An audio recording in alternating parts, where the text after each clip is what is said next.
Never before has the Christian world struggled so much with the idea that women are not allowed to preach to men. To some, it just sounds too dehumanizing to restrict a woman's role this way in the church.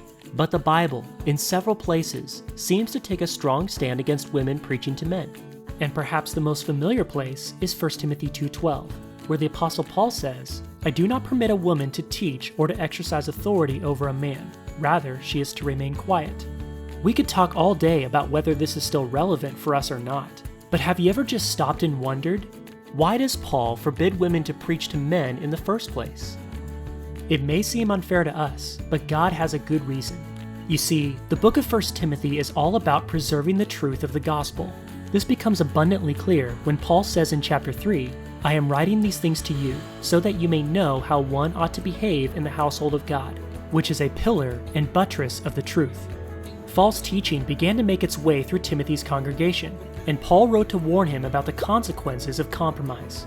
The gospel is upheld and preserved by the pillar of the church, and it stands or falls by the way we conduct ourselves in it. One area of our conduct mentioned in 1 Timothy is the role of men and women in the church. This is where Paul forbids women to teach or to exercise authority over a man, and he gives us two reasons why. One is in chapter 2, verse 13. For Adam was formed first, then Eve. Paul points back to creation to show that God made woman after he made man, so that she would be his companion and his complement, not the other way around.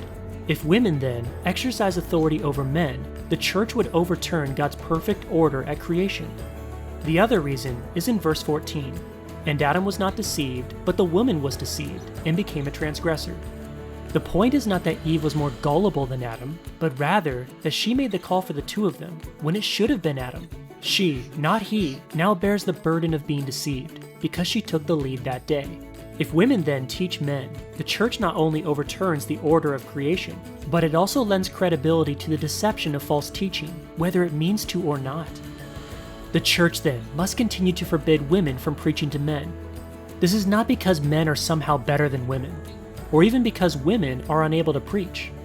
It is strictly because the church must preserve the gospel by its conduct.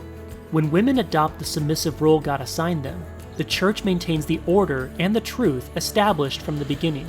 In other words, when women don't preach to men, the church takes a stand for the order of paradise and against the false teaching of the fall. Through its stand, the church directs the world to a new creation, the ultimate hope of the gospel. And through its direction, the church then preserves the truth of the gospel from generation to generation. And so the issue is not really about what's fair or what feels right. It's about modeling the hope to come and preserving the truth of the gospel.